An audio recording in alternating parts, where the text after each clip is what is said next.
Good morning. I'm Councillor Glen, and this is my weekly update for Saturday, November 15th. It's a very sunny morning as the sun rises, and this morning I'm at Fernbank District Park, the future site of Fernbank District Park.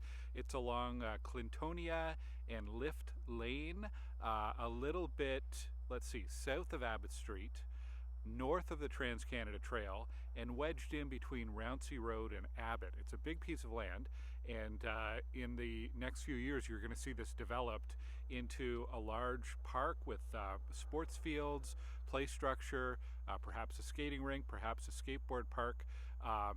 We're going to be going out with some consultation very early in the new year. There's a reason I'm here, and I'll tell you that as we go through the video this week. A few updates to start it off, though. I want to say a big congratulations to Principal Krista Hudson and all of the staff and students and parents at Maplewood Public School. Yesterday, they celebrated their official opening. Now, they opened in the last school year, but they held their official opening yesterday with some special guests and a big ceremony and a tour of the school. It's great to see inside. I don't live too far from the school, so I walk by it quite often, but I've never been inside, and it's a really inspiring learning space inside. So that was a good milestone to mark. I also wanted to say a thank you to the Stittsville Legion for organizing a very successful Remembrance Day ceremony last Tuesday. Thanks to all the volunteers from the Legion. I want to thank everyone for coming out to two of our meetings this week. One was on Monday evening. It was the Are We Ready? A panel about climate resiliency as the climate changes, as population grows, and so on. We've now posted a recap of that, including a full video from the session, plus the slides that our panelists presented, and some resources and links as well. So check that out on my website at glengower.ca. We've also posted there a recap or a summary of information from the Carp Road construction meeting. So thank you to everyone. Thank you to everyone who joined us for that. Really well attended.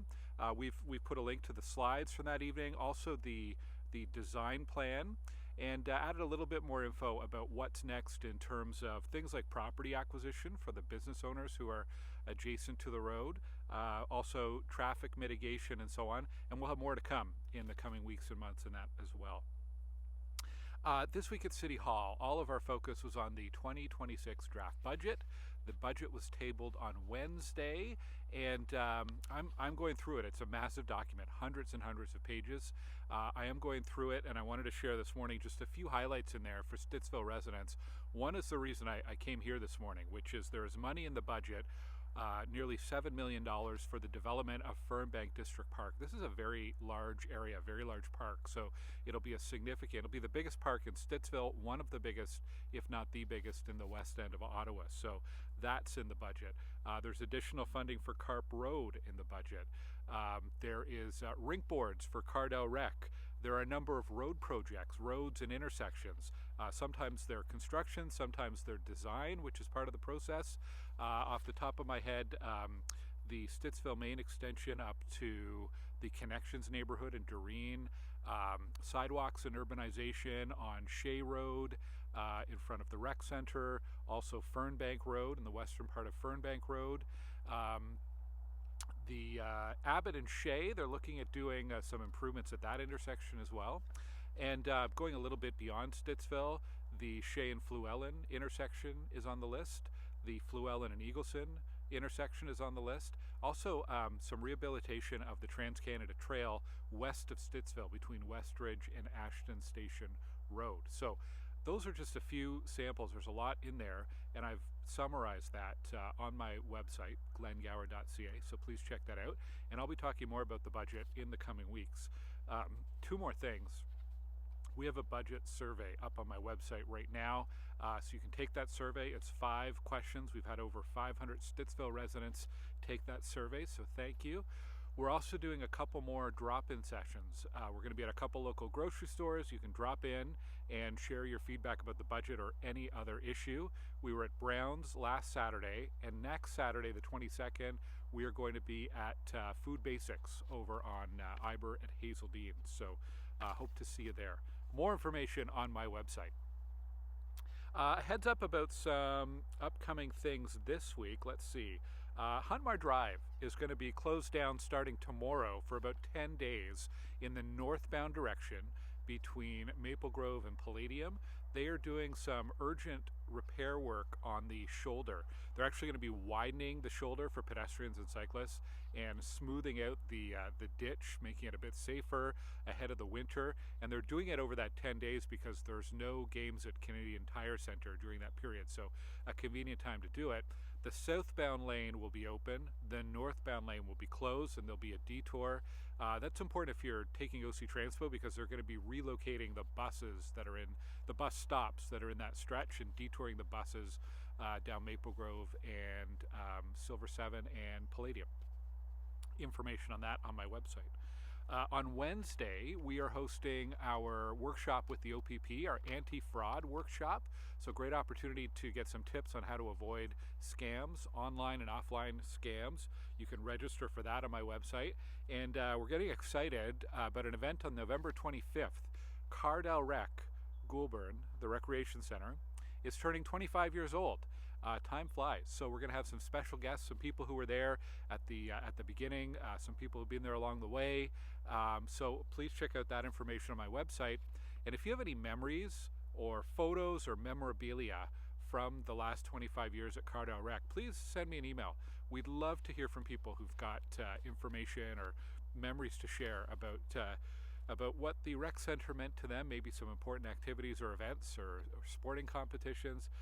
Please let us know about that.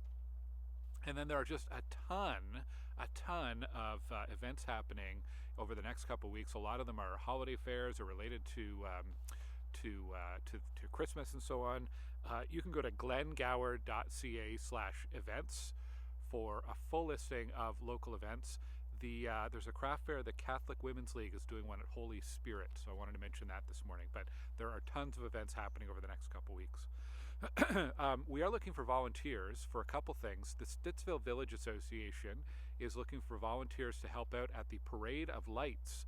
That's the first Saturday of December, and they need a lot of volunteer help. So if you're planning to go to the parade, maybe you could volunteer as part of your attendance there.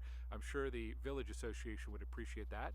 And as I've mentioned before, we are looking for rink volunteers for the outdoor rinks in Stittsville. They're all 100% run by volunteers, and we do need volunteers at every rink. So if you live near a rink and you'd like more information, please send me an email.